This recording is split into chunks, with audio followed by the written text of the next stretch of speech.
Ok, bueno, pues comenzamos entonces con este tema que es el nombre, fue utilizado por primera vez por Gregorio Mendel. Entonces, todos reconocemos a Mendel como el padre de la genética. Él fue el primero que hizo estos estudios respecto a la transmisión de la herencia.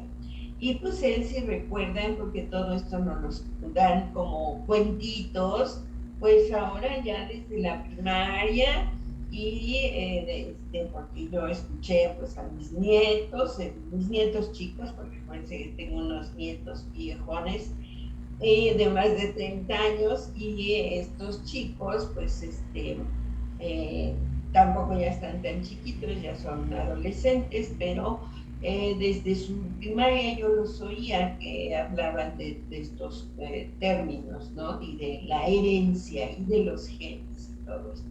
Entonces sí, nos dan como un cuentito, a mí así me lo dieron, de que este monje se dedicó a observar los colores de las flores y las semillas los frijoles y que veía que algunas flores tenían un color y luego que si combinaba el polen de una con otra, entonces se obtenía la descendencia que llamó generaciones y que le llamó la F1, que es la primera generación, la mezcla, la combinación que él hacía, no porque fuera la primera vez que se llevara a cabo esta combinación, ¿no? Sino que él con conocimiento hacía la polinización artificial de un tipo de flor con otra, con características muy específicas,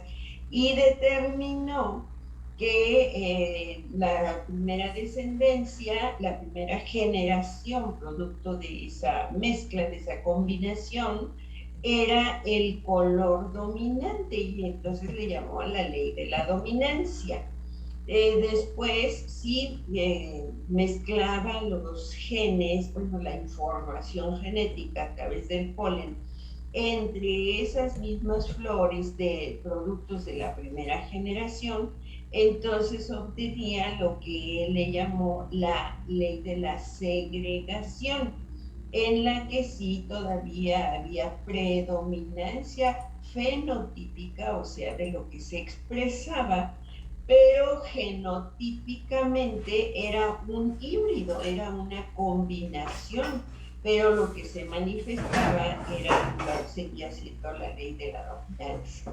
Y luego, si combinaba a estos descendientes al polen con el ovario o ponía los elementos masculinos en contacto con los femeninos ya de estos descendientes, obtenía lo que le llamó la ley de la segregación independiente. Esto no es la ley de la segregación, esta es la ley de la segregación independiente, en la que veía aparecer en una proporción muy característica, o sea, se cumplía el número, la manifestación genética. Y entonces, esas fueron sus primeras observaciones, ¿no? Pero después vio que no solamente era el color de las flores, sino que esto iba a redundar en las características, por ejemplo, de las semillas, que las semillas eran arrugadas o que eran lisas. Y así empezó a ver que se asociaban más características que se suponía que era producto de un solo gen. Y entonces ahí usó el concepto de pleiotropía, dándolo exclusivamente a las condiciones en que un gen afecta a múltiples características. Por ejemplo, siempre desde la primaria nos dicen del gen del color de los ojos, ¿no? Y entonces Uno piensa, es que hay un gen que controla exclusivamente el color de los ojos. Y pues no, tiene que ver con muchas otras funciones, la expresión de ese mismo gen. Y a eso es a lo que se le conoce como pleiotropía.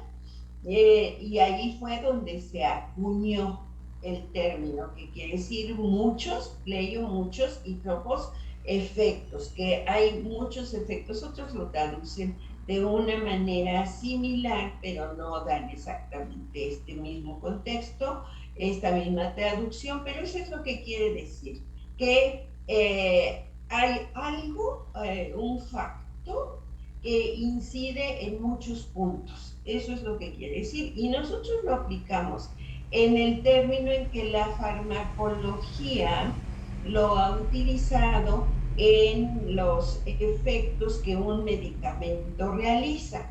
Si nosotros decimos se toma esto para controlar la presión, pero resulta de que tiene efectos, los famosísimos efectos secundarios, que muchas veces son adversos, no siempre los efectos secundarios son iguales a los efectos adversos, incluso se pueden separar. Va a tener esto como efectos adversos, le va a doler la cabeza, se va a sentir mareada, y como efectos secundarios no va a tener su ritmo circadiano normal, o sea, se va a desfasar, va a dormir menos o va a dormir más, ese tipo de cosas, ¿no?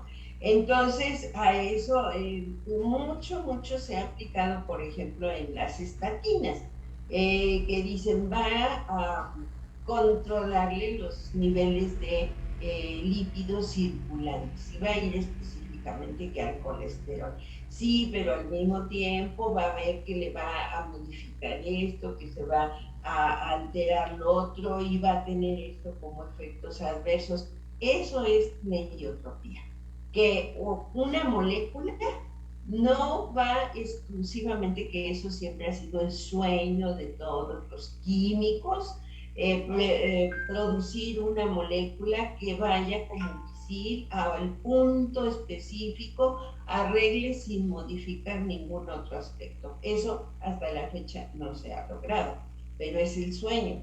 Entonces, cualquier molécula tiene efectos pleiotrópicos en muchos sentidos. Así es como lo vamos a manejar en todo este tema. Y pues la verdad, cuando nos metemos ya a ver cómo trabaja la célula, pues les digo que en realidad apenas se está empezando a conocer. ¿Por qué? Pues se sabe que una sola molécula, imagínense esta imagen que nos está representando, que el gen que codifica para que se exprese esta molécula, lo que tiene de efectos en cuanto a procesos de excitación y procesos de inhibición, porque esta sola molécula, que puede ser activada por muchos procesos o inhibida por otros mecanismos, va a repercutir pues en procesos como los metabólicos, en la glucólisis, en la homeostasis cardiovascular, en la neuroprotección y así sucesivamente, ¿no? Entonces, en general, cualquier molécula, cualquier partícula que ustedes quieran pensar, un cloro, un sodio, que pues uno dice, si se manejan incuantificables, porque en realidad es una idea aproximada cuando hemos hablado de los trabajos que se hacen de los canales de sodio, canales de potasio, canales de calcio y luego los subtipos, ¿no? Que canales de potasio dependientes de voltaje, que canales de potasio dependientes de calcio, que canales de potasio dependientes de X cosa, ¿no? Y se presupone que cuando se abren esos canales en un septosegundo, atraviesan 7 millones de iones que dan una equivalencia a un cambio de voltaje de picosiemens, ¿sí? Y que eso le representa a la célula X señal, ¿no? Pero son aproximaciones, porque evidentemente, pues sí hay metodologías que tienen esa capacidad de medir lo que está haciendo ese canal en ese instante celular. Pero, ¿cuántos de esos canales tiene esa misma célula?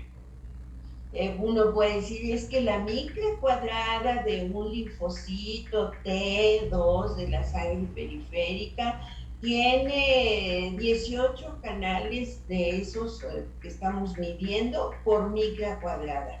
Ajá. Pero sabemos que no es pareja la distribución de las moléculas en su superficie, que hay una parte de esa célula que se deposita, por ejemplo, que está recargada en X zona de un vaso sanguíneo, de un capilar, y en la parte que está apoyada, evidentemente no va a tener la misma distribución, porque también hemos hablado de la movilidad que hay de los elementos que forman parte de la membrana y que se forman los famosos parches, que es lo que hace que migren todas las moléculas de un antígeno, por ejemplo, para que se formen esos parches o la corona que se endocita para que esa célula analice qué tipo de antígeno es, o bien que lo libere para que el macrófago lo atrape, y ahí en esa estructura que está muy concentrado el antígeno lo pueda analizar el macrófago o el neutrófilo, en fin, todos esos procesos son tan fluctuantes, tan cambiantes, pues vamos a ponernos en un tiempo que medio le podemos entender, de nanosegundo en nanosegundo, y pues evidentemente todo eso es totalmente diferente de un nanosegundo a otro. Y por eso es que es imposible hasta la fecha poder entender cómo está trabajando una célula, no digamos íntegra, no digamos qué está haciendo sus mitocondrias, qué está haciendo su núcleo, qué está haciendo sus lisosomas, sino nada más qué está haciendo en su cubierta, en su membrana celular. Es de verdad dificilísimo. Y por lo tanto, una sola molécula, la que ustedes quieran pensar, un factor de crecimiento, que puede ser el factor de crecimiento epitelial, factor de crecimiento de fibroblastos tipo 1, tipo 21, en fin, una hormona, cualquier hormona que ustedes quieran pensar, se unen siempre a su receptor y va a desencadenar los procesos de transseñalización, y van a ir modificándose cada una de estas células, de estas moléculas, cada una de estas moléculas, pues porque se fosfata o se fosforila, porque se metila, porque lo que sea, y va a estar cambiando sus características, lo que le va a permitir transmitir esa información, o bien servir de bloqueo y decir, hasta aquí te quedas información, porque ya la información va más expedita, por ejemplo, más veloz o más clara, más definida por esta otra ruta, y así se toman decisiones a nivel molecular. Entonces tenemos que pensar que una sola molécula puede servir para comunicación entre las células, o sea, ya sea células vecinas, estimulación parácrina, puede ser para que ella misma se estimule, estimulación autocrina, o viaje por el torrente circulatorio y se distribuya y vaya a actuar, a activar a células totalmente distantes, ¿sí? Esa misma molécula. Por lo tanto, puede también servir como señalizadora a través de todos estos procesos parciales de interacciones y por lo tanto que se vaya interpretando para que se exprese un segmento del genoma, pero que sea algo tan específico que no haya equívoco. ¿Sí? Nosotros diríamos, ay, pues exprésate el del interferón 1. Es que está más cerquita el del interferón gamma. Ah, pues échate el interferón gamma, ¿no? Nosotros así y responderíamos. Ellos no. La célula dice, te estoy pidiendo interferón gamma y en particular el subtipo 1 y así sucesivamente, ¿no? Entonces, una misma molécula puede servir para todas estas etapas, para todos estos procesos. Ahora, hemos hablado del concepto de moléculas constitutivas que están allí, que forman parte de la estructura. Pero ¿para qué están allí? Pues para muchas funciones. Ya les he comentado también en muchas ocasiones que la naturaleza no tiene nada que no le sirva, no tiene nada que no le funcione. Todo tiene un porqué y un para qué. Y también les he comentado que en ese aspecto los biólogos somos así como muy deterministas, ¿no? Pero es que es lo que dice la naturaleza, es lo que demuestran todas las investigaciones. Nada está ahí de adorno porque se ve bonito o porque pues es el hijo del diputado o es el hijo de mi compadre. No, está allí porque tiene una función. Y para que cubra esa función, tiene que llegarle el señalamiento, el mensaje que la active. Entonces, dentro de esas moléculas tenemos que reconocer a las moléculas que son activadas y a las que van a activarlas, ¿sí? Porque son señales muy específicas. Entonces, las mismas moléculas constitutivas pueden dividirse en moléculas que van a cubrir una función o bien que van a participar para que otras cubran una función definida. Y esas moléculas activadas también tienen que recibir una señal de hasta allí. Ya no necesitamos más tu trabajo por el momento. Y esa señal no es porque la misma deja de funcionar, sino que tiene que llegar la compensatoria que señala el término de esa función. Y generalmente esas moléculas ahí cubren su vida media.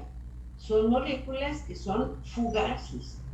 Están allí y pueden estar tiempo prolongado. Un tiempo prolongado puede ser un minuto, puede ser una hora. Eso se detecta con marcadores, con inmunocitoquímica, se marca todo eso y pues se puede medir la vida media de una molécula, la que quiera. Eso es algo ya perfectamente manejado desde hace mucho tiempo.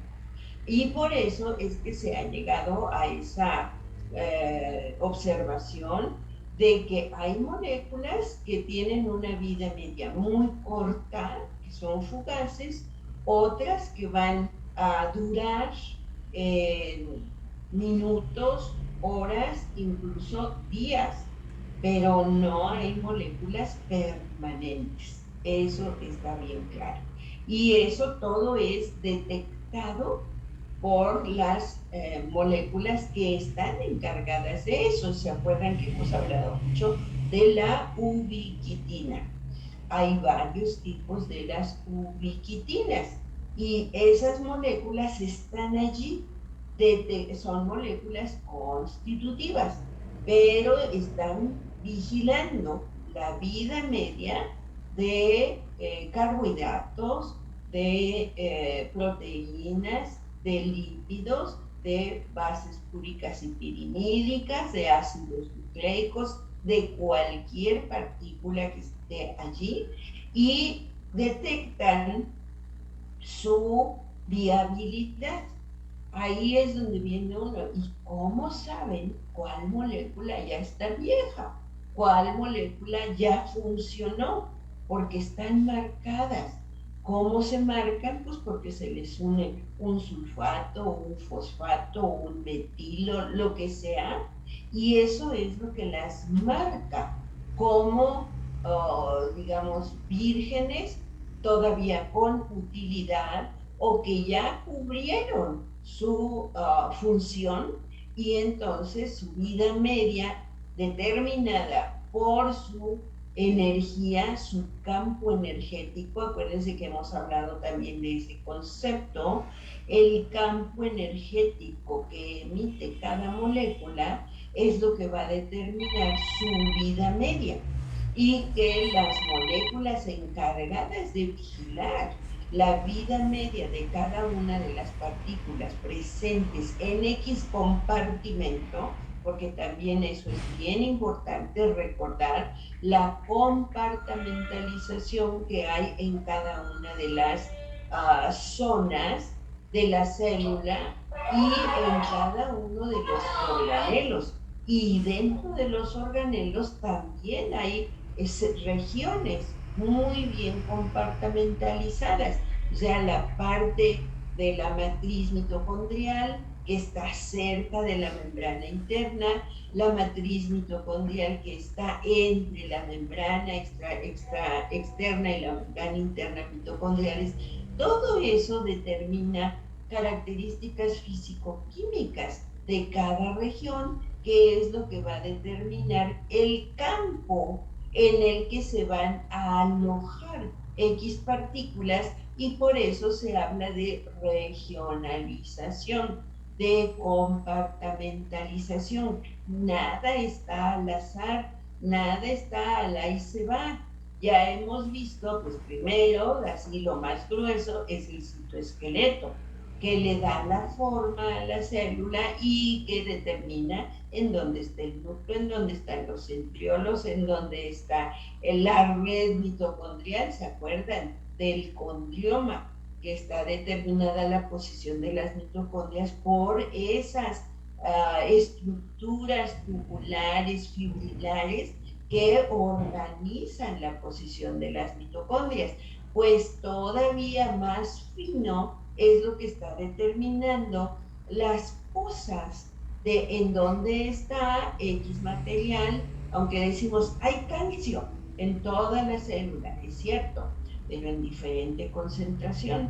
Y entonces hay calcio fuera de la célula, hay calcio en el citoplasma, hay calcio dentro de la mitocondria, hay calcio en el retículo endoplasmático, que es el que se considera el reservorio principal del calcio, pero en todos los compartimentos hay de todo, pero está perfectamente separado en concentraciones dependiendo de las características físico-químicas de cada región.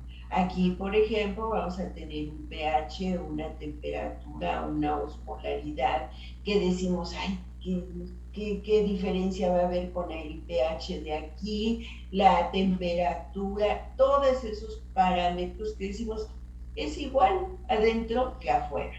Es igual adentro en el nucleoplasma que en el citoplasma. No, hay variaciones que para nosotros no son nada, ¿no? Si aquí, por ejemplo, hay un pH en el plasma, hay un pH en el líquido extracelular, y no decimos, hay un 7.1, en uno hay un 7.4, hay un 7, no, esos valores son muy gruesos. Para la célula, aquí hay un 7.399, aquí hay un punto 7.385, aquí hay un pH 7.312, así, para nosotros es igual, para la célula no. Y en base a eso, es que esas moléculas que están ahí, con quién se unen, son activas, con quién se unen y les dicen, hasta ahí fue tu función, ¿sí? Todo eso es perfectamente regulado, ¿sí? Y pues aquí tenemos, siempre hablamos de que son las enzimas las que manejan todos esos aspectos, ¿sí?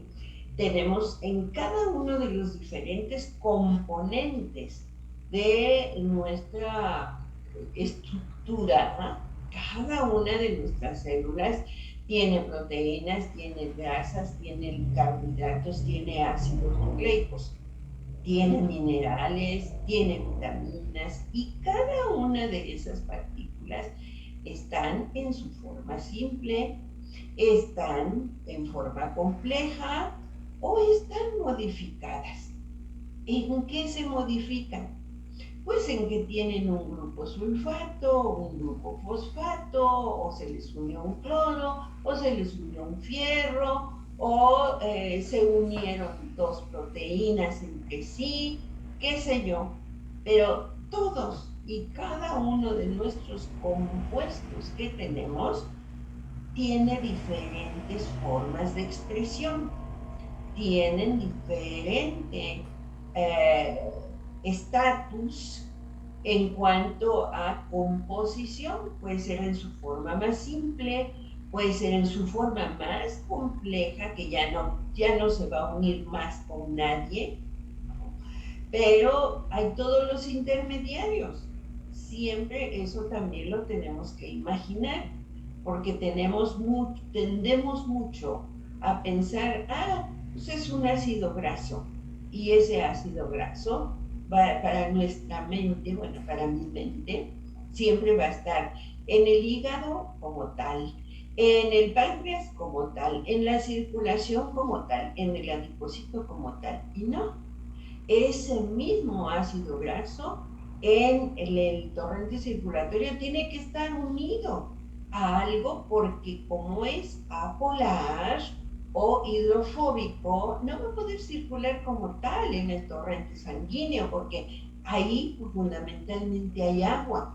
Entonces se tiene que unir a algo que lo mezcle, que le permita viajar en un medio acuoso fundamentalmente. Entonces tiene que ir unido a algo. Y puede ser algo muy simple, puede ser algo muy complejo, hasta formar un polímero, algo así muy, muy complejo. O puede ser nada más unirse con el glicerol y tan. El glicerol le permite mezclarse con el agua y así viajar. Pero dentro de ese contexto, desde la forma más simple de unirse con un glicerol y ya lo resolvió, hasta formar parte de una micela en la que van muchísimos lípidos junto con las proteínas, que es lo que forman las lipoproteínas, que son las que pueden viajar por el torrente circulatorio, porque los lípidos definitivamente nunca viajan así, están en un medio altamente polar. Entonces, ¿qué tenemos siempre que tomar en cuenta de cualquier partícula? Y ahí partícula estamos hablando del nivel prácticamente subatómico, de molecular, de un compuesto y de un elemento altamente compuesto. En todos esos niveles tenemos que imaginarnos a cualquiera de estos elementos. Jamás vamos a tener así la glucosa solitita, ¿sí? Tampoco vamos a imaginarnos un aminoácido así solitito. ¿Qué andan haciendo? ¿Cómo lo andan haciendo? Pues depende de su vida media, de su composición, porque también todo lo que está circulando está siendo vigilado respecto a su vida media, para ver qué se le une, para ver qué sí se va a destruir o se va a reciclar y se va a reutilizar. Entonces, en cualquier elemento que ustedes quieran pensar, va a tener, va a estar en cualquiera de estos compuestos y siempre va a depender todo eso de quién los obliga a juntarse con qué o a separarse de quién o de qué y cuánto. Y todas esas funciones enzimáticas pues implican fosforilaciones, hidroxilaciones, metilaciones, acetilaciones, oxidorreducciones, sulfataciones. ¿A quién le están pegando? ¿A qué le está uniendo o a qué le están quitando para permitirlo que esté en la condición, en la naturaleza que le permita realizar su función? Entonces, por todas esas etapas pasan todas nuestras partículas, simples o complejas, para poder llevar a cabo cada una de sus funciones a nivel subcelular. Ya estamos a nivel molecular, ya no estamos hablando del retículo endoplasmático, ya no estamos hablando del aparato de Golgi, ya estamos hablando de lo que hace cada una de los elementos que constituyen a esas estructuras, ¿sí? Ya estamos hablando a nivel molecular. Entonces, evidentemente va a haber quien agrega grupos fosfato a X molécula y va a haber quien le va a tener que quitar ese grupo fosfato cuando ya cubra esa función, o bien cuando se determine que necesite estar en esa forma desfosfatada o desfosforilada.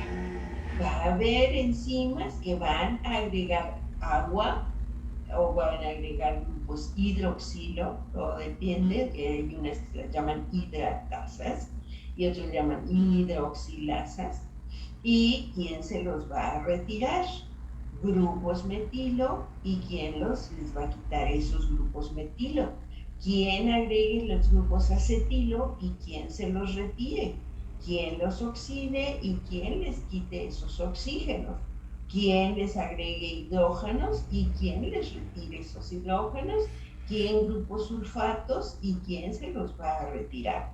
Entonces, todo esos son señales para que una molécula X funcione o deje de funcionar.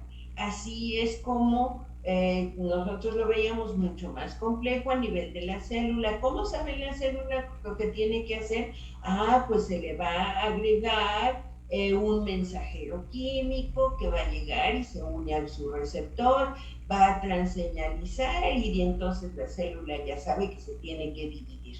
¿Sí? Ahora estamos viendo dentro de esos mecanismos que se están activando intracelularmente para que llegue la información al gen que va a desreprimir a todas las moléculas que van a permitir que entre al ciclo de la división celular esa célula, pues entonces lo realice. En esa etapa estamos. ¿Cómo es que cada una de esas moléculas que forman parte de la cadena de mensajería en el citoplasma e intranuclear para llegar al núcleo y desreprimir el gen específico para que se cubra esa función? Entonces aquí es a base de que se fosforiló, que se acetiló, que recibió un grupo sulfato, en fin, son muchos mecanismos a través de los cuales la dirección, el sentido, la intensidad de esa señal intracelular se va dando, ¿sí? Porque no es nada más de que eche a andar del receptor al unirse, el ligando, al unirse a su receptor, se activa la ruta, por ejemplo, dependiente de las GTPasas, ¿no? Y ya de ahí viene todo lo demás. ¿En qué significa todo eso demás? Pues es la señalización y se forman ahí los segundos mensajeros y luego ya los que entran al núcleo son los terceros mensajeros. ¿Qué es eso? Son una serie de reacciones que implican fosforilaciones, desfosforilaciones, hidroxilaciones, deshidroxilaciones, metilaciones y así sucesivamente. Todo eso, cada uno de esos pasos está coordinado por las respectivas enzimas, quien en un momento dado la fosfata y quien en un momento dado le quita ese grupo fosfato para decirle ya, cumpliste con tu señal, con tu parte del eslabón de la cadena de 500 eslabones y ya, así que te vas porque ya cumpliste con tu papel. Así de específico es ese mecanismo, cómo sabe cada molécula qué hacer y en qué momento dejarlo de hacer, en qué intensidad, en qué sentido. Todo eso está siendo coordinado por procesos de metilaciones, de hidroxilaciones, en fin, que son coordinados cada uno por enzimas altamente específicas. Bueno, entonces imagínense cuántas enzimas no habrá, pero las funciones que realizan se ubican en grupos muy, muy grandes, ¿no? Por ejemplo, que son sintetasas. Ay, pues qué bonito, ¿no? Son sintetasas. ¿Por qué? Pues porque nos ayudan al proceso de adquisición de una nueva estructura. Eso es lo que debemos de entender, porque las sintetasas que hacen integran algo a través de permitir el enlace de dos moléculas o más mediante la formación de nuevos puentes, ¿sí? Entonces, todo esto que estamos viendo hoy es mera fisicoquímica, puros procesos de fisicoquímica, porque esto está a nivel ya molecular, ya no es a nivel de la célula o de los organelos, sino que estamos viendo cómo la célula va entendiendo o cómo va resolviendo. Primero tiene que entender el mensaje y luego responder. Al resolver, pues no es un acertijo, es acertijo para nosotros que no lo conocemos, pero para ellos que a través de la evolución lo han manejado, pues definitivamente ya saben, ahí te viene el mensaje fulano, se va preparando porque la hidrolasa le va a llegar a degradar y por lo tanto pues vamos a degradar grasas o vamos a degradar proteínas, ¿sí? Pero les digo, son en términos generales muy reducido el número en lo que se clasifican las enzimas, pero cada una de ellas se subdivide pues dependiendo de la reacción catalizada o del blanco del sustrato sobre el cual van a actuar, ¿no? Entonces, hidrólisis es que entra agua y rompe, ¿sí? Eso es a lo que se refiere una hidrólisis, que entra una molécula de agua y separa a una molécula X, aquí por ejemplo, rompe un tipo de grasas o rompe el tipo de proteínas. Y pues imagínense cuántos tipos de grasas hay, cuántos tipos de proteínas, así que entra dentro de un contexto general, pero ya cuando decimos, esto va sobre el ácido araquidónico, ¿sí? Entonces ya estamos hablando muy, muy específicamente de algo. Pero la clasificación, pues digo, son muy pocos porque llevan a cabo funciones de transferir un grupo a otro, nos lleva a la síntesis de algo o nos está moviendo electrones o hidrogeniones, ¿sí? O nos está permitiendo un tipo de eh, ruptura que nos va a dar partes más pequeñas sin el uso del agua, porque entonces entraría dentro de las hidrolasas, ¿sí?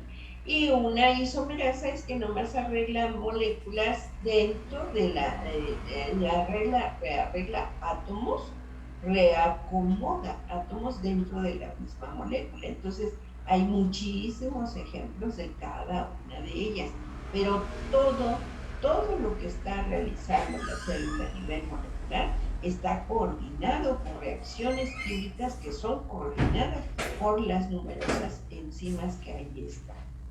Bueno, pues estas enzimas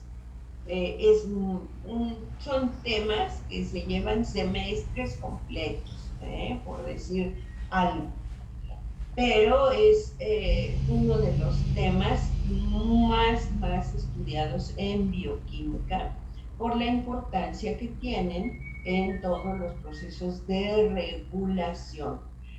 Regulan a la célula, pero además se autorregulan, ¿sí? No es de que, pues, a ver cómo le haces, no. Tienen que dar un punto de inicio y un punto de fin de esa reacción en la que están participando. Y además su especificidad. O sea, uno puede decir, es que es una reacción de óxido-reducción. Pues mira, está en tal y tal reacción. No, es óxido-reducción a nivel, por ejemplo, de la fosforilación oxidativa mitocondrial. No, esta es una óxido-reducción a nivel de los peroxisomas, que también requieren muchísimo de esos procesos de óxido-reducción. O sea, ahí los aspectos de la compartimentalización son fundamentales. O sea, no podemos meter así a diestra y siniestra una molécula que sabemos que va a tener efectos deleterios en muchos compartimentos, ¿sí? Por eso es que les decía yo que el sueño de los químicos y en relación a los farmacoquímicos es crear una molécula que vaya como misil y realice exclusivamente lo que necesitamos o lo que pensamos que se necesita y que se autodestruya sin llevar a cabo ninguna otra reacción. Y precisamente esta pleiotropía es lo que impide que hasta la fecha se haya tenido ese logro, ¿no? Y pues aquí están el montón de características que tienen los diferentes procesos enzimáticos de los que depende una regulación estricta y que cada célula esté haciendo lo que debe de hacer. Por eso nunca me cansaré de decirles de la admiración que nos merece la naturaleza por tan delicados aspectos. Ya no estamos ni siquiera hablando a nivel molecular, todavía estamos hablando a un nivel más fino, porque estamos viendo la transferencia de electrones en una oxidorreducción, la aceptación de hidrogeniones en una reacción precisamente de reducción. La oxidación es atrapar un tipo de electrones nada más, en fin. Y luego que dependen de que si tienen a un fierro en su forma férrica o en su forma ferrosa. Todo eso va a determinar que la enzima sea activada o inhibida. Que si se le une un zinc, lo veíamos en las famosas, estas nucleasas, que muchas de ellas dependen del zinc y por eso se conocen también como esterasas, con dedos de zinc, que eso es así como mucha imaginación de los investigadores, que la molécula tiene la forma de una mano, por ejemplo, pidiendo el aventón, así con todos los dedos cerrados y nada más el pulgar este, extendido, que tienen esa forma.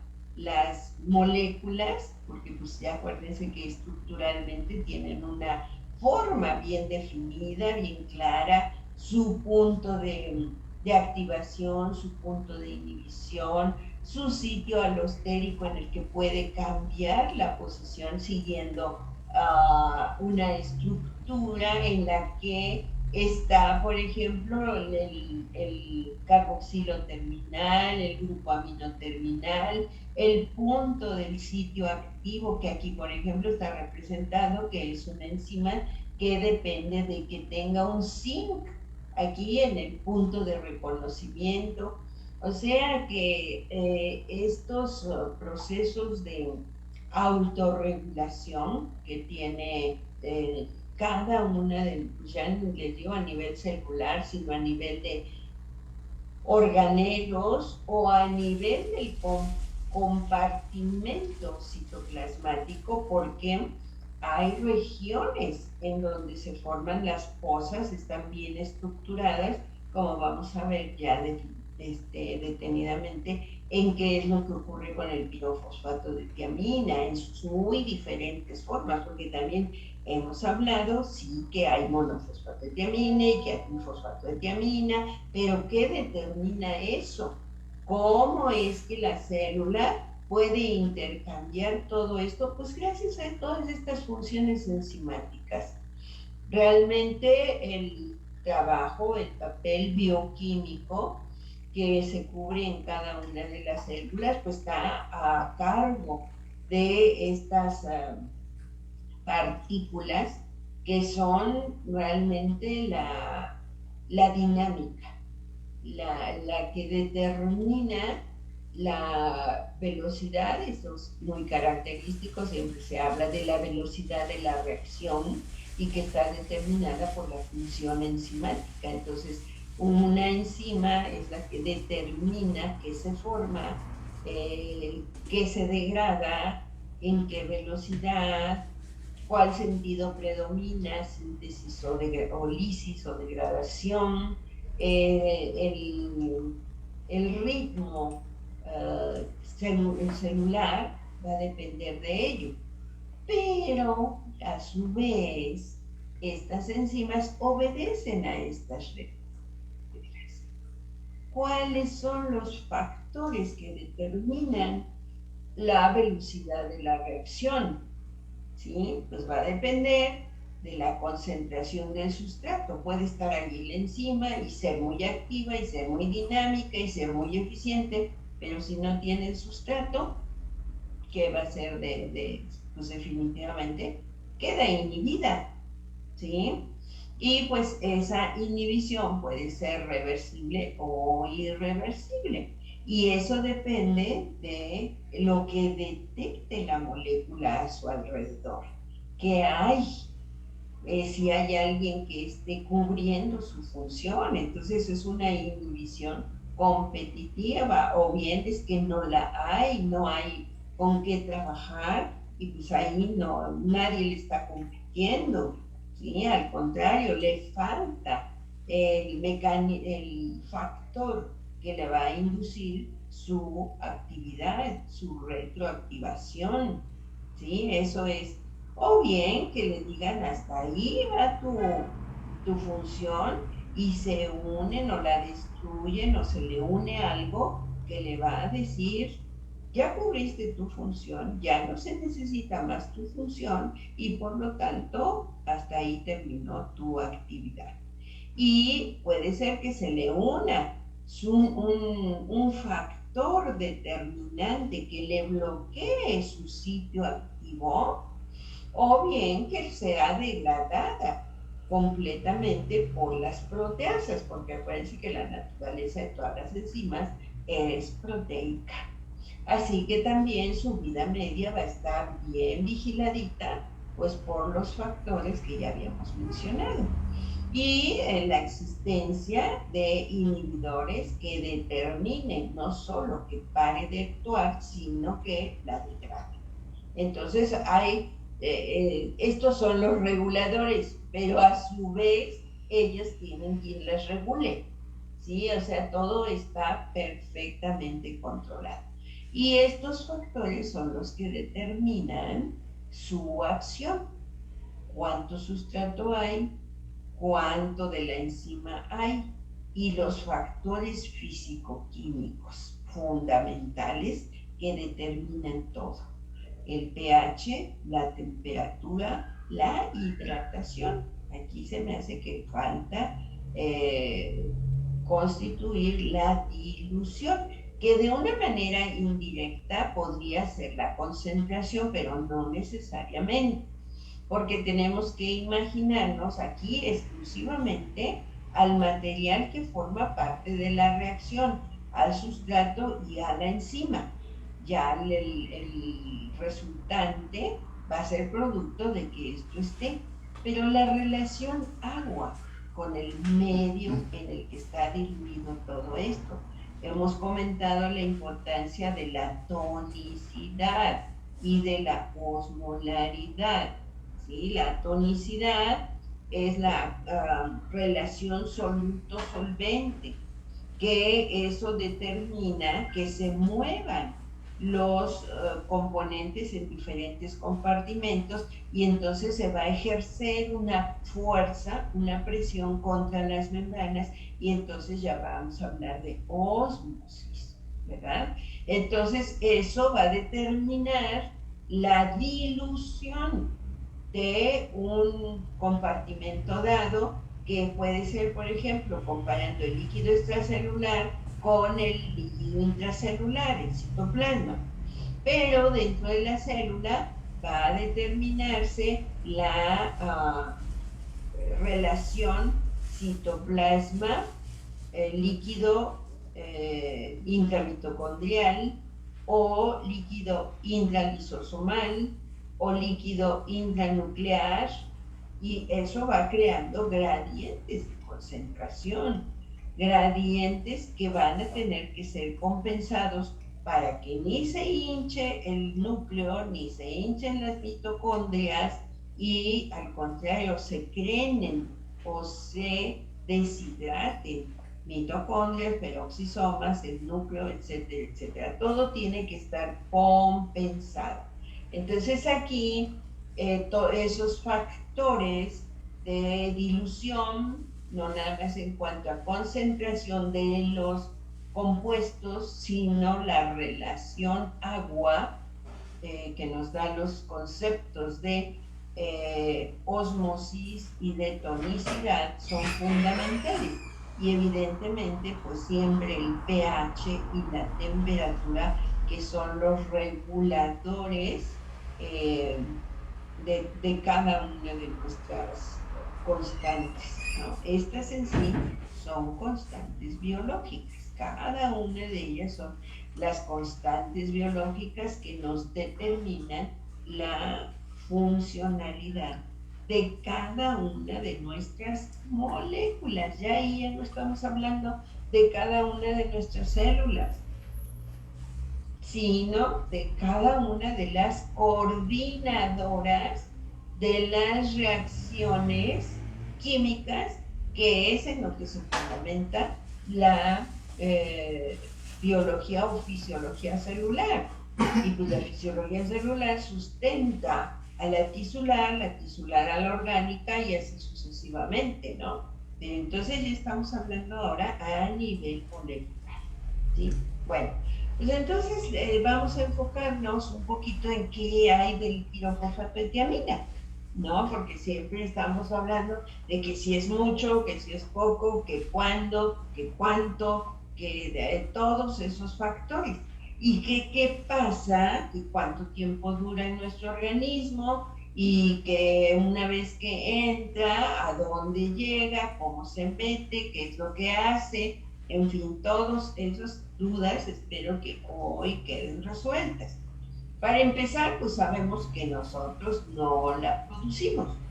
Entonces todo tiene que entrar por la vía de la alimentación, y quienes lo producen pues son los microorganismos y las plantas, ¿no? Entonces aquí tenemos cómo las sintetizan las bacterias en rojo, las levaduras en azul y las plantas. ¿Sí? Entonces vean que son aminoácidos. ¿Sí? Los aminoácidos los que forman el inicio para la síntesis de la tiamina. Y pues miren ustedes, todos les producen menos los mamíferos, ¿no? Incluso se sabe que todos los vertebrados en general, ¿no? Los invertebrados también tienen poca capacidad, o sea, todos dependemos de los microorganismos y de las plantas. Entonces ya cuando vamos a un nivel, fíjense ustedes, la evolución, cómo se va dando, que en realidad se cobra el reto, lo que se dice la superioridad en otro contexto. ¿Cuál va siendo nuestra carga? Pues que somos dependientes de los aparentemente inferiores, ¿no? Entonces aquí tenemos a microorganismos y plantas que siempre menospreciamos, pero ¿qué seríamos de ellos? Que son los que producen a la tiamina. Por diferentes rutas, el punto de inicio es a través de los aminoácidos. Aquí tenemos a la cisteína, tirosina, la glicina, histidina. Aquí ya vemos una vitamina. Aquí tenemos a la glicina y la enzima, que es la que tienen en común algunos de ellos.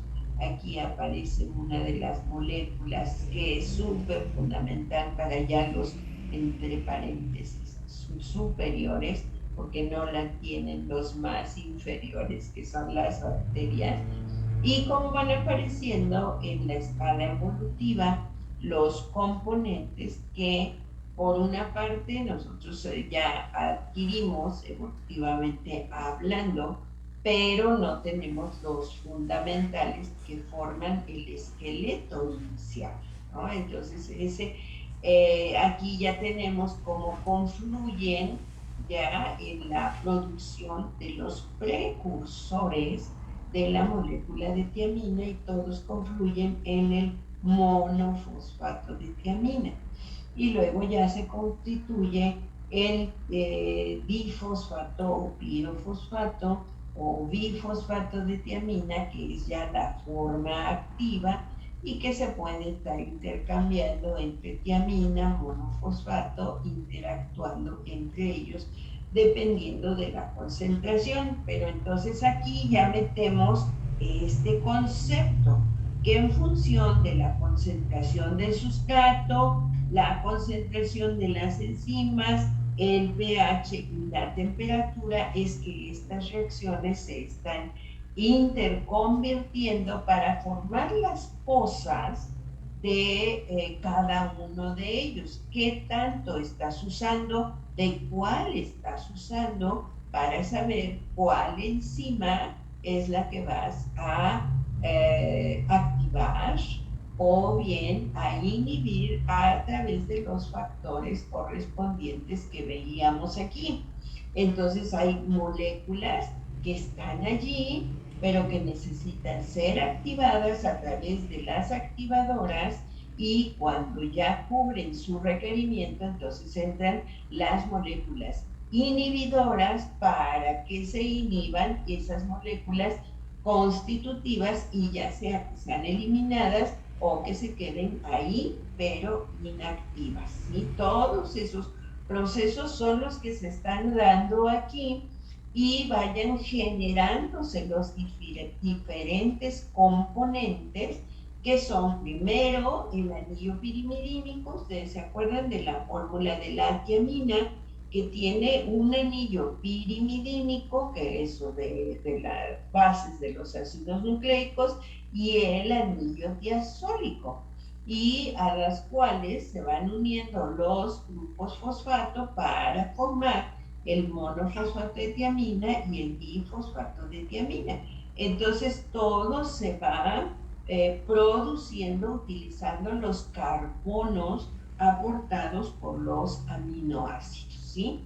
Bueno, entonces aquí tenemos, fíjense cuántas enzimas son las que participan. Aquí tenemos a los aminoácidos, la cisteína con la alanina, aquí entra un piruvato, entra una glicina, todos los aminoácidos que participan en la síntesis del anillo púrico y no, es pirimidínico, el anillo pirimidínico y el anillo tiazólico ya de la tiamina. ¿Cuántas enzimas están participando? ¿Sí? Todas estas moléculas tienen que ser activadas y tienen que ser inhibidas. Y esto evidentemente se está dando en los microorganismos. Por eso es que se maneja que muchos de los microorganismos de la flora intestinal, aquí lo estamos viendo, cómo producen pues en este caso es la tiamina, que se considera que la proporción que producen en nuestro colon es tan baja que lo absorben los colonocitos y no llega a nuestra circulación la que producen los microorganismos, algunas cepas de los microorganismos que tenemos en nuestra flora intestinal. Entonces, por una parte, uno dice, pero nada más es para los colonocitos, sí, pero acuérdense las importantes funciones que se realizan en esa región y que justamente la disfuncionalidad de nuestra flora intestinal no nada más va a repercutir en este aspecto en cuanto a la tiamina, sino que hay muchas otras moléculas, incluso neurotransmisores, como son la serotonina, como son el glutamato, que son producidos por microorganismos de la flora intestinal y que llegan a nuestro torrente circulatorio y de allí a nuestro sistema nervioso central. Entonces, cada una de estas moléculas va siendo transformada mediante las enzimas correspondientes, que acuérdense que esto tiene una nomenclatura muy particular que se refiere a la clase, subclase, que va correspondiendo para recibir estas nomenclaturas, que es lo que las clasifica en cuanto a lo que hacen, en cuanto a dónde están y en cuanto a sus factores excitadores o activadores e inhibidores, ¿sí? Y pues a final de cuentas tenemos que la síntesis de la tiamina por los microorganismos. Entonces ya nosotros la introducimos por la vía gástrica, ¿sí? Luego gastrointestinal, están los receptores tipo 1 y tipo 2 que introducen en el enterocito la tiamina y monofosfato de tiamina. ¿Se acuerdan ustedes que es de lo único que se han detectado receptores y el receptor del pirofosfato de tiamina está en la membrana de la mitocondria, pero en la membrana citoplasmática no lo hay? Y entonces ya dentro del enterocito y dentro de cada una de nuestras células se están intercambiando en tiamina, monofosfato, pirofosfato, que se formó por la actividad de la tiamina pirofosfocinasa 1 y 2, hay dos tipos, y de acuerdo a los requerimientos se están interconvirtiendo para que se introduzca en la mitocondria por sus receptores también específicos. Vean, un receptor para la tiamina, monofosfato y pirofosfato ya a nivel mitocondrial. Y entonces eso nos mantiene una homeostasis en la distribución de cada uno de los derivados de la tiamina, que ahorita vamos a ver que no son los únicos. Además, siempre hemos mencionado al trifosfato de tiamina que participa en el sistema nervioso central.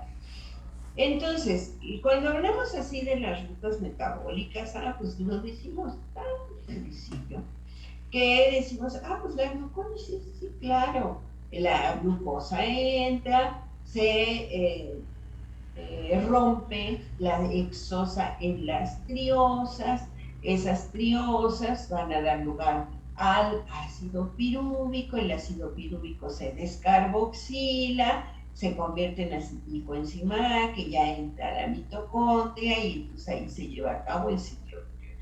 Vean así, gruesito, gruesito, gruesito, porque no se está viendo qué enzimas van realizando cada una de las funciones, sino, digamos, primero se tiene que degradar, o sea, las etapas, aquí la digestión, la etapa inicial, que es la salivación, y luego los jugos gástricos, que se lleva a cabo pues la proteólisis, de este lado están las rutas de catabolismo, o sea, de degradación. Y luego aquí, pues como el anabolismo, esto pone de manifiesto la cataplerosis o degradación de los nutrientes hasta los productos aminados, el agua y el dióxido de carbono. ¿Sí? Entonces esto, carbohidratos, lípidos y carbohidratos, proteínas y ácidos nucleicos, la parte de catabolismo, lo que nos dan como productos de desecho, ¿sí? Y entonces vean, ¿qué es eso de desaminación? Pues quitar el grupo amino. ¿Y en qué etapa se da? Pues cuando ya está en la fase del metabolismo, ya no nada más aquí de la digestión extracelular, ¿sí? Todo esto lo hacen los jugos digestivos, pero ya todo esto va a ocurrir dentro de la célula y dentro de la mitocondria en particular. Entonces, todas las funciones esas que decimos así muy generales, pues es la proteólisis, es la síntesis de las proteínas, y entonces en azul está todo lo que implica la degradación y en verde la anaplerosis o síntesis, porque ¿para qué se produce todos estas reacciones que van a degradar a todo lo que entró como nutriente? Pues van a llevar a cabo los mecanismos de síntesis de lo nuestro, porque estamos introduciendo pues de plantas, de hongos, de animales. Acuérdense que los hongos forman otro reino, por eso se separan. Los hongos no entran dentro del reino plantaico, vegetales, ¿no? Es un reino totalmente diferente. Entonces estamos metiendo todos esos nutrientes vegetales, de hongos, de animales, y todo eso pues tiene su propia configuración y se tienen que degradar a su máximo nivel para a partir de ahí sintetizar lo nuestro, sintetizar nuestros propios ácidos grasos, nuestras propias proteínas, porque estamos consumiendo proteínas de características totalmente ajenas a lo nuestro. Y pues siempre lo podemos decir así de una manera muy general. Pues es que se produce la glucólisis anaeróbica o fermentación, que es lo que se da en el citoplasma, que es la degradación de la glucosa hasta ácido pirúvico y de ahí a ácido láctico. ¿Sí? Eso es lo que se maneja como la fermentación. Pero, por ejemplo, ¿se acuerdan que la célula cancerosa, esto es lo que hace? Evita el pasar ya a la mitocondria para que se realice toda la producción de ATP. Entonces, esto es un catabolismo, una degradación parcial de lo que normalmente se debe de entender por la glucólisis. Y pues siempre decimos, ahí participa el pirofosfato de tiamina. ¿Cuántas veces lo hace una célula? cuántas veces lo está haciendo una mitocondria. Créanme que esto, y si lo imaginamos en una mitocondria, es nada. Esto multiplíquenlo a lo mejor por 1.000.000 de veces, y es lo que está haciendo una mitocondria en un, pues vamos a ponerle un tiempo muy largo, en un nanosegundo, que pues ella lo hace en un septosegundo. Todo lo está haciendo de una manera pues prácticamente instantánea, ¿sí? Y continuamente, gracias a lo cual pues nosotros estamos aquí muy tranquilamente platicando, que de otra manera pues estaríamos asténicos, adinámicos, sin ganas de levantarnos, sin ganas de nada, porque el aporte de energía es fundamental, ¿no? Y eso lo llevan a cabo pues numerosísimas moléculas que son las que nos están coordinando todas nuestras grandes funciones o nuestras funciones macro, que podría ser, por ejemplo, pues estar hablando, estar pensando, estar integrando, estar poniendo atención, estar poniendo la información de una manera organizada. Todo eso depende de actividades que está realizando la molécula que nos va a ocupar estos siguientes minutitos, que es el pirofosfato de tiamina, ¿no? Entonces, decimos que el pirofosfato de tiamina en la ruta de las pentosas activa a la transcetolasa. En la glicólisis activa a la piruvato deshidrogenasa, a la alfa-cetoglutarato deshidrogenasa y a la deshidrogenasa de los aminoácidos de cadena ramificada.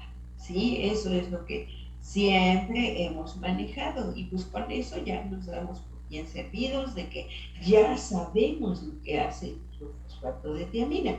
Pero vamos a ver las formas, la estructura de esta es la estructura tridimensional de la piruvato deshidrogenasa. Esta es de la alfa-cetoglutarato deshidrogenasa. Esta es la deshidrogenasa de los aminoácidos de cadena ramificada, y esta es la estructura de la transcetolasa.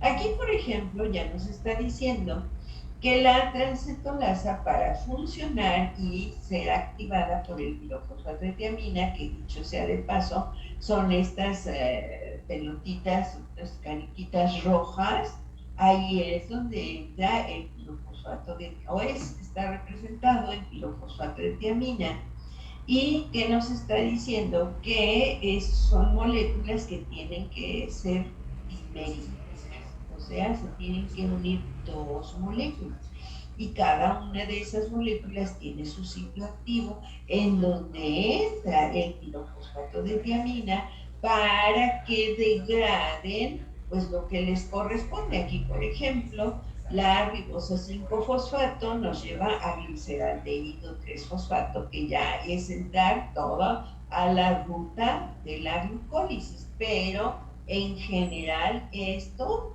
tiene un caminito que va a dar, además de este caminito, nos va a llevar a la síntesis de los ácidos nucleicos. Por eso es que la célula cancerosa lo prefiere, este caminito, ¿sí? Y digamos, son similares, pero no son iguales.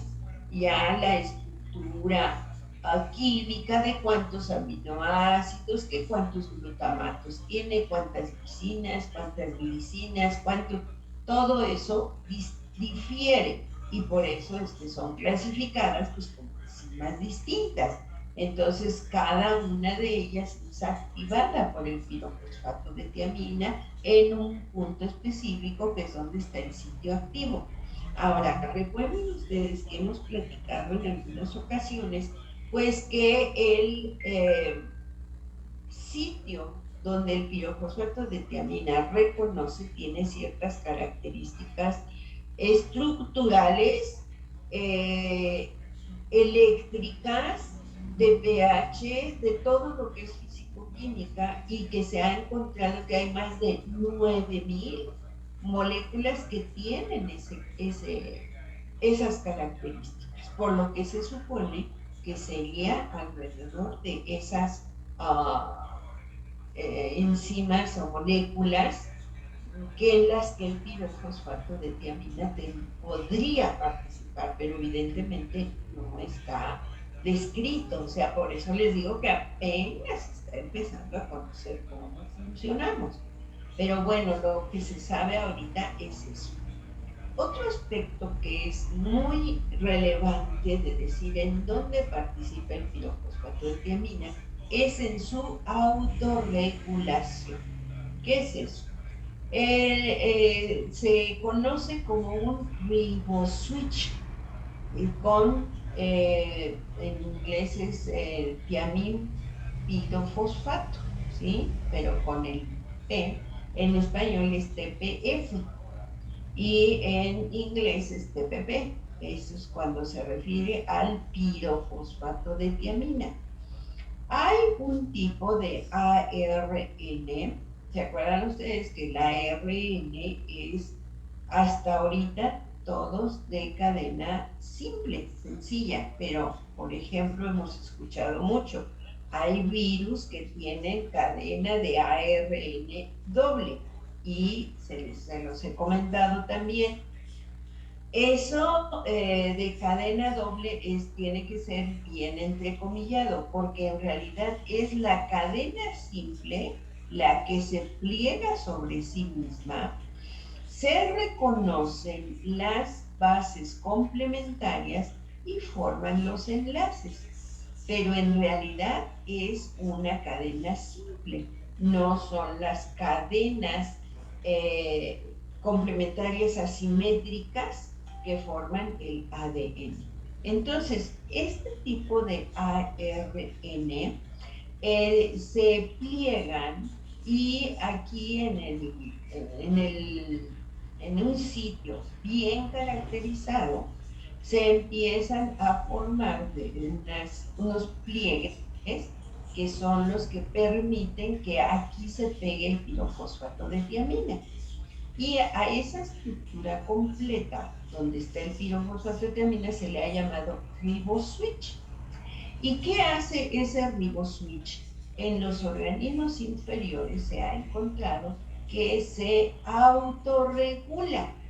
O sea que cuando detecta que está bajando la concentración de tiamina, la síntesis de tiamina en ese organismo, en ese microorganismo, se activa todo este complejo y entonces se echan a andar las enzimas que nos llevan a la síntesis de la tiamina.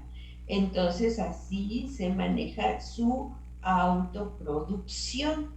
A eso se le conoce como la función de un riboswitch, ¿sí? Y en este artículo que es del 2019 nos dice la predicción estructural, o sea, porque acuérdense ustedes que todavía eso no se puede ver, no se puede decir, pues está una adenina, una guanina, luego sigue una citosina, y luego sigue un uracilo, y luego uracilo, y luego timina, etcétera, ¿no? Eso por puras pruebas complementarias indirectas se determina. Se pliega en tal punto, se une con tal punto, todo es de manera indirecta, comprobado bioquímicamente. Y cuando le hablan sin H, o sea, le quitan un segmento, ven cómo se comporta. Lo sintetizan artificialmente y ven cómo se comporta. Y entonces eso es lo que va determinando que un tipo, ARN que tiene ciertas características que se ha podido sintetizar artificialmente, cuando se pliega y ahí se une un pirofosfato de tiamina, es el regulador de la síntesis de sus propios participantes para que se reactive todo el proceso de síntesis de tiamina en esos microorganismos.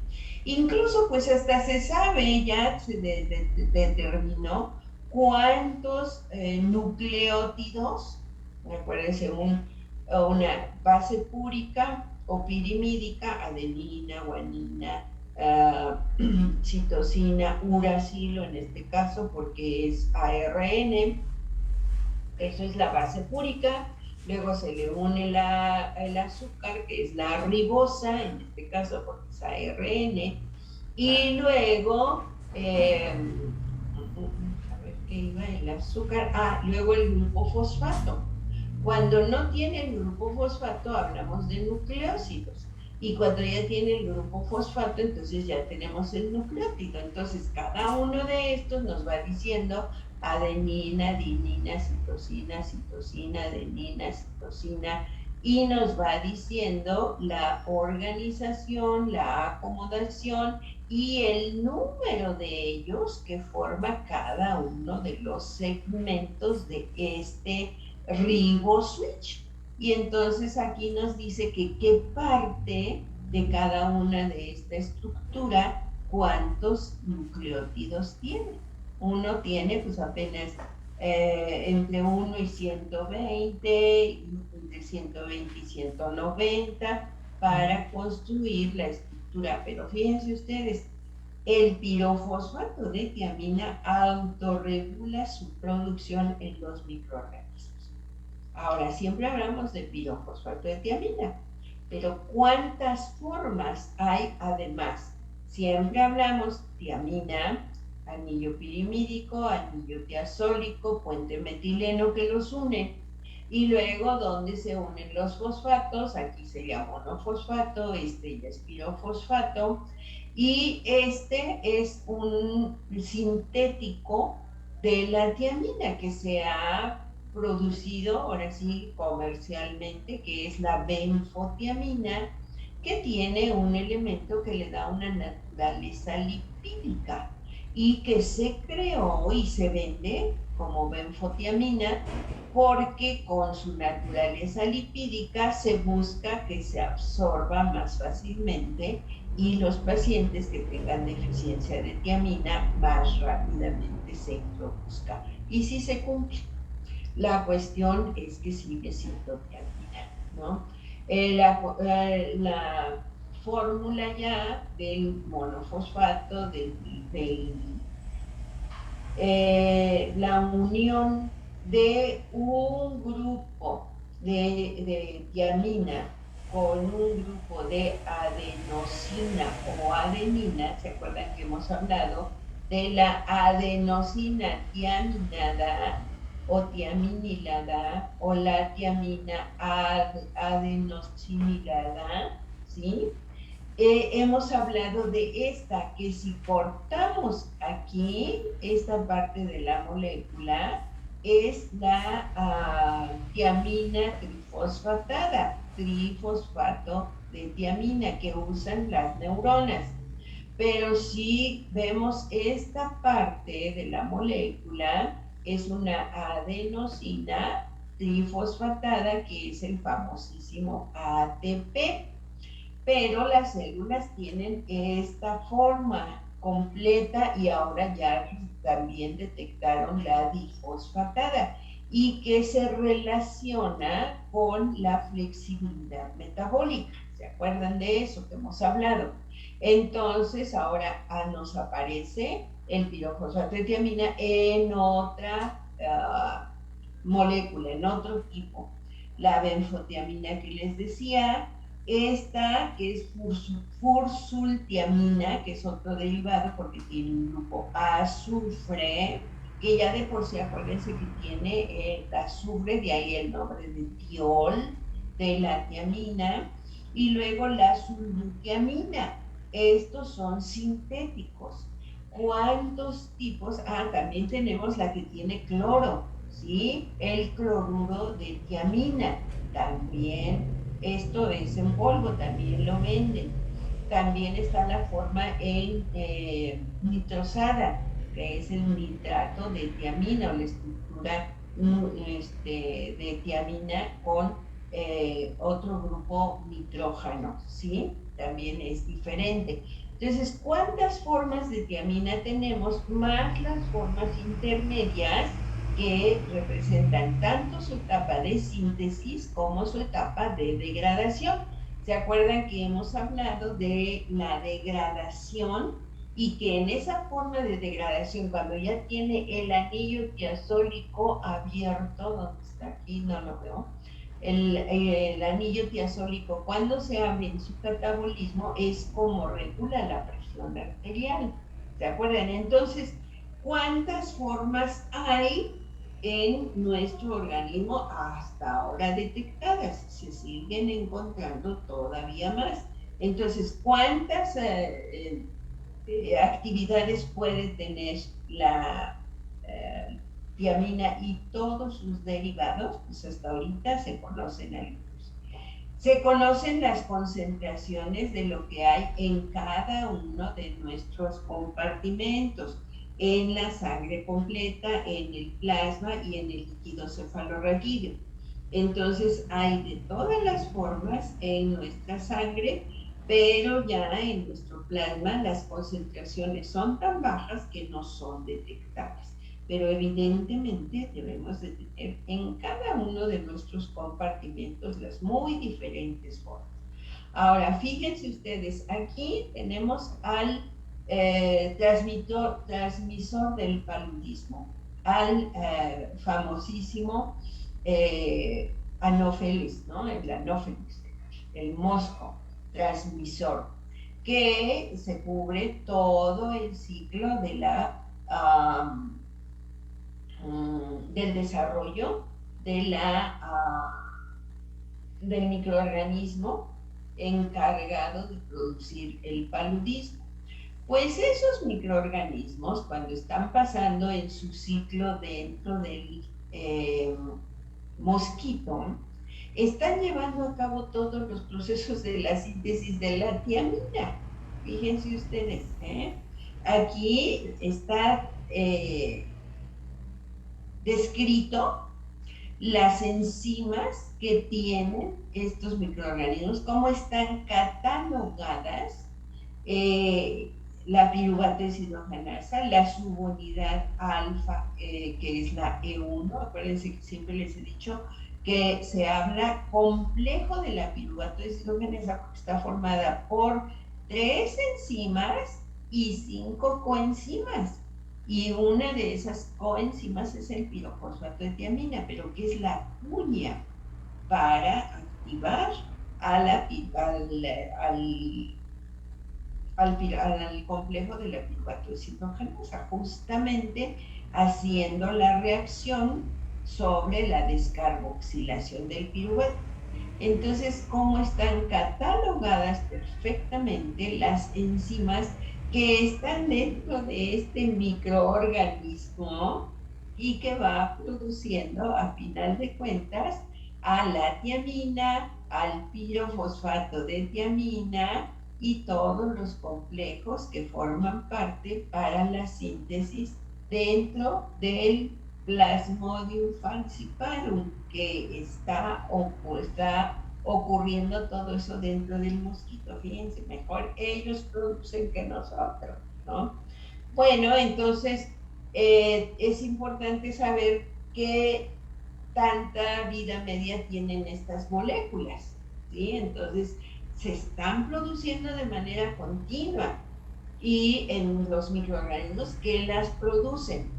Cuando nosotros las introducimos como tiamina y que entra, fíjense, aquí tenemos cómo entra a nuestras células como tiamina a través del acarreador correspondiente, entra y en el citoplasma se activa la pirofosfatooxinasa, la tiamina-pirofosfosinasa o pirofosfosinasa, y lo convierte a la tiamina en pirofosfato de tiamina que entra a la mitocondria por un canal, un acarreador, un transportador diferente al que lo metió a la célula.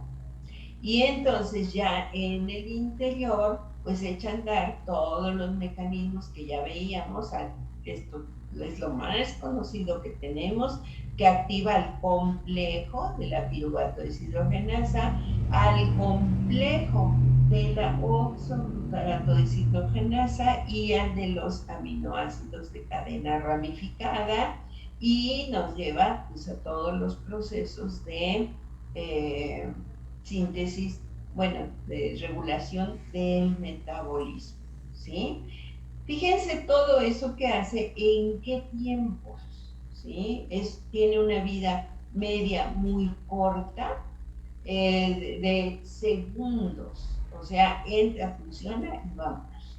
Entra, funciona, hacen sus reacciones químicas y se acabó. Pero para que todo esto se esté dando, tiene que haber una concentración que en la sangre llega a ser de 25 a 75 nanogramos, o por mililitro o por litro es de 74 a 222 nanomolas, ¿sí? Entonces es una concentración baja, no la almacenamos, se almacena muy poco en cerebelo, en riñón, y por eso es que si dejamos de tomar en 14 días, o sea, apenas llegamos a las 2 semanas y empezamos a tener ya las muestras de la deficiencia de tiamina, ¿sí? Eso es bien importante, y lo primero es la irritabilidad, y ya sé que van a decir ahorita, le falta tiamina a mi mamá, ¿sí? Me faltó aquí mencionar que activa a la hidroxiacil coenzima aliasa, ¿se acuerdan? Para la degradación de los ácidos grasos de cadena ramificada muy largos, ¿sí? Entonces, en todas esas funciones. Bueno, ahora, lo importante es por qué la utilizamos en todo, ¿sí? Aquí, ahí es donde viene. Ya vimos que cada una de nuestras células depende en el aspecto del metabolismo. Pero este trabajo de estos investigadores, que es una revisión en el que pues, nos dice que cuánto es lo que necesitamos normalmente, siempre se habla de siempre se habla de 1 miligramo por 24 horas, ¿no? Ahora ya se le subió, bueno, a partir del 2002 ya se habla de 3 miligramos, otros autores hablan de 6 miligramos al día, y esto ya más referido al metabolismo, dice, se requiere 1/3 de 1 miligramo por cada 1000 kilocalorías que ingerimos, y si en promedio estamos consumiendo 2000 kilocalorías en forma, digamos, propuesta para un metabolismo ideal, que evidentemente nadie cumplimos, pues entonces tendría que ser lo próximo al miligramo, que es el que se sigue ponderando, ¿no? Y pues aquí por el sexo masculino o femenino y en el embarazo.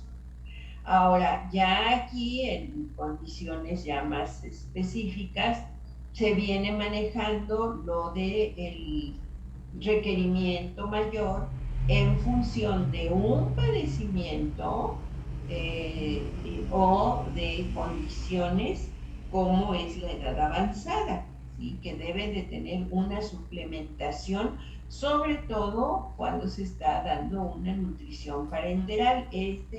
Es las observaciones de un estudio multicéntrico en el que se busca los elementos que se están agregando en una nutrición parenteral, y pues se encuentra que no hay aporte de tiamina, y por eso se recomienda que para todos estos pacientes definitivamente se agregue de manera ya pues básica, permanente, como parte del tratamiento para salir adelante cuando a estos pacientes se les esté dando una nutrición accesoria, bueno, parenteral.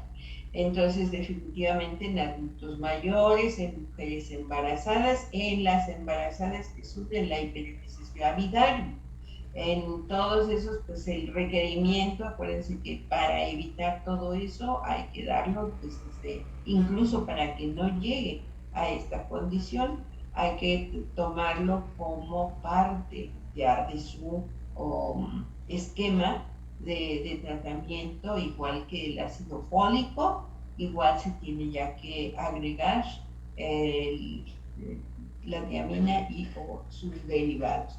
Cuando hay un trauma, o sea, de cualquier tipo, acuérdense que hemos hablado también de la medicina crítica, y en esas condiciones, pero sin pensar, va inmediatamente en cuanto se canalicen la carcilasa, ¿sí? La sepsis, eso es definitivo, ahora ya ha quedado todavía mucho más claro en los pacientes COVID. Los diabéticos, pues tenemos el esquema, los alcohólicos ni hablar, la terapia de reemplazamiento renal, la falla cardíaca, cirugía postbariátrica y el síndrome de la realimentación, ¿sí? En donde se está recuperando un paciente que se le ha eliminado completamente la suplementación nutritiva. Al iniciar la nutrición parenteral, inmediatamente hay que agregar el complemento, ¿sí? Este artículo así se llama, el papel de la tiamina en la terapia de nutrición parenteral. Y pues ellos lo manejan mucho en el sentido de la acidosis láctica, que es producto de todas estas descompensaciones que tienen todos estos pacientes, y para el control de la acidosis es como debe de entrar el pirofosfato de tiamina para regular todo eso que lo hemos visto también en un muy específico, ¿no? En la falla cardíaca. Sí, entonces fíjense ustedes aquí que las dosis, que es 200 miligramos 3 veces al día, o sea, prácticamente en más de medio gramo, ¿no? Para el síndrome de la recuperación nutricional o rehabilitación nutritiva. Entonces tenemos, vean, también la dosis alta en la terapia de reemplazamiento renal y lo que recomiendan ellos en la recuperación de los pacientes con el síndrome de abstinencia. La dosis también es alta, la sepsis de 100 a 300 miligramos durante los primeros 3 días, en las pacientes embarazadas que cursan con la hiperemesis también 100 miligramos diario, en las quemaduras, pacientes con quemaduras y en trauma mayor. O sea, nuestra recomendación es mucho mayor que esto para que los pacientes respondan de manera importantísima, de manera inmediata. Y en este artículo, que es un artículo de la japonés, nos habla del metabolismo postquirúrgico y lo relaciona con la nutrición, y entonces dice que en los pacientes críticos el metabolismo de la glucosa se promueve por el agravamiento de la inflamación, probablemente causada por el aumento del metabolismo, ¿sí? Y lo que aumenta la demanda de la vitamina B1, lo que resulta en la disminución de la concentración, que ellos es lo que reportan, cómo disminuye la concentración de la vitamina B1 de la tiamina en relación a la proteína C reactiva. Ellos es con lo que muestran que la inflamación, todos los procesos de agravamiento del paciente dan lugar a un requerimiento importante. Ellos lo checan en cuanto aumenta la inflamación en términos de la proteína C reactiva, disminuye la concentración de tiamina circulante cuando aumenta, mientras más aumenta esta inflamación medida en eso. Y por eso es lo que ellos ven, lo que determinan, hay un requerimiento de tiamina importante en la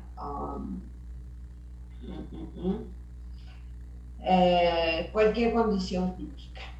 Ahora, esto me da pie a hablar de unas proteínas que siempre me causa, digo, está difícil, este tema está difícil, y les digo que ahora que estamos revisando ya, espero que ahora sí sea la última revisión, porque ya está hasta en el formato, el libro de la diabetes, vuelve a salir las famosas sirtuinas. Digo, sí se las he mencionado, pero les digo que me está sirviendo mucho esto para entender. Dije, con razón no ha podido salir ese libro, no cabe duda, los tiempos de Dios son perfectos, hemos podido analizar muchos conceptos que son fundamentales, básicos, para que ustedes puedan entender todo el contexto del libro, porque la verdad está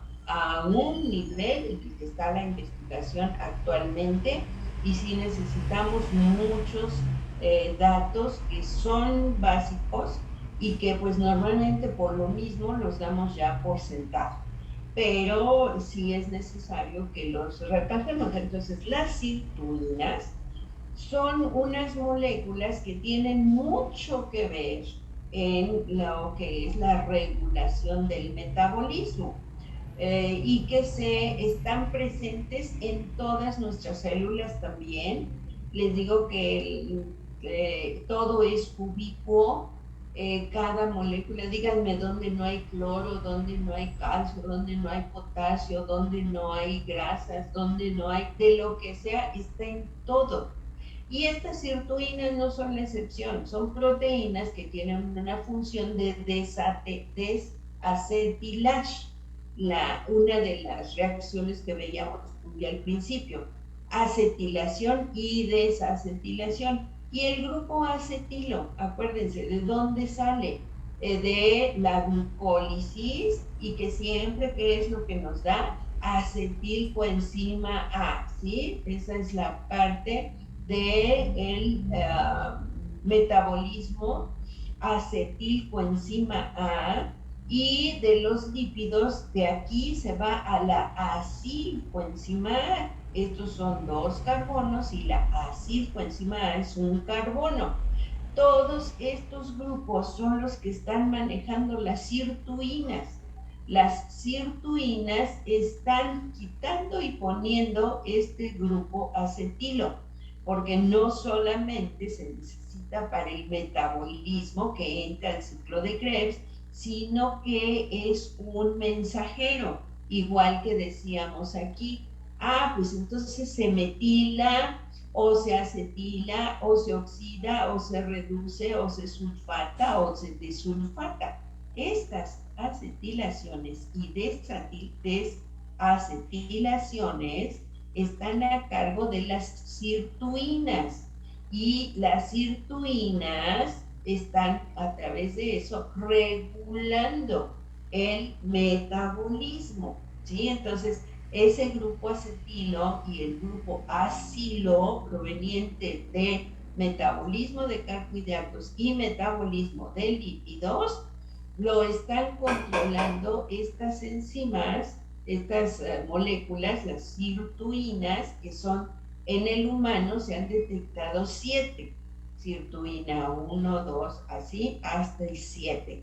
¿Y dónde están? Por ejemplo, en las mitocondrias está la sirtuina 1, 3 y 5, y esas están controlando el metabolismo, que si el ciclo de Krebs va al sentido de las manecillas del reloj, a qué velocidad, o que si se invierte, todo eso es lo que están controlando estas sirtuinas. Y tengo un capítulo importante en el libro de la diabetes. Entonces dije, todo esto de la pleiotropía es importantísimo que lo manejemos para poder entender, ¿y de dónde salió eso? Y ahora, ¿por qué te resulta de que ya el metabolismo se cambió. ¿Quién lo cambió? ¿Por qué se cambió? Pues porque se metiló, o porque se acetiló, o porque se fosfató, o se desfosforiló, en fin. Todos esos son mecanismos, ¿sí? Entonces aquí, por ejemplo, las activan, pues obviamente, condiciones de alarma, como es un estrés metabólico, el estrés oxidativo, un estrés genotóxico. Se activan las sirtuinas y al trabajar entonces nos va a defender de lesiones al ADN, nos va a generar el cambio de la producción del estrés oxidativo y nos va a llevar a una homeostasis metabólica, ¿sí? Todo a través de, pues, la reparación del ADN, aquí está la activación de las vías de reparación, en fin, todos esos procesos de rehabilitación están a cargo de un grupo de moléculas que tenemos en todo nuestro organismo. Y con esto, otro de los sellos que quiero que les queden, pero bien machacadito, que siempre tenemos mecanismos de autorregulación que nos están cuidando de que nada se nos descomponga, pero nosotros le estamos eche y eche leña al fuego hasta que lo destruimos, ¿sí? Y pues tener esas sirtuinas, que son proteínas también muy complejas y que están en muchos de nuestros alimentos, o tanto la inclusión como su activación. Por ejemplo, pues hemos hablado de todos los moduladores del metabolismo, dentro de los cuales evidentemente nuestro pirofosfato es la clave, pero en forma natural, a través de alimentos que contengan, pues, el resveratrol, la cúrcuma, todos esos alimentos naturales, orgánicos, pues evidentemente forman parte de una alimentación bien cuidadita, porque pues con esos aportes vamos a tener un buen metabolismo, reparación del ADN, regulación del ciclo celular, la conservación de los telómeros, que acuérdense que esto va con el envejecimiento, esto va con el cáncer, inflamación, que da un montón. Ya saben a lo que referimos. ¿Por qué utilizamos el pirofosfato de tiamina para todo? Espero que con este tipo de pláticas pues ya quede bien claro que por qué lo utilizamos para todo. Ya vimos aquí en estos artículos, ¿sí?, cómo se pondera para todos los padecimientos también, ¿sí? Y está aquí mencionado como tiamina, que el organismo tiene que invertir para convertirlo a su forma activa, que es como trabaja. Entonces esa es la gran ventaja que nosotros tenemos al utilizar el pirofosfato de tiamina.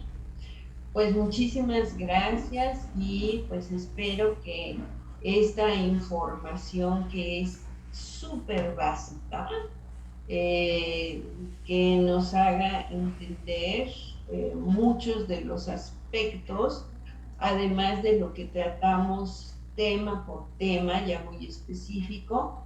Esto viene siendo como la piedra angular del tratamiento. ¿Qué hace esta molécula? ¿Por qué actúa en tantos sitios, rubros?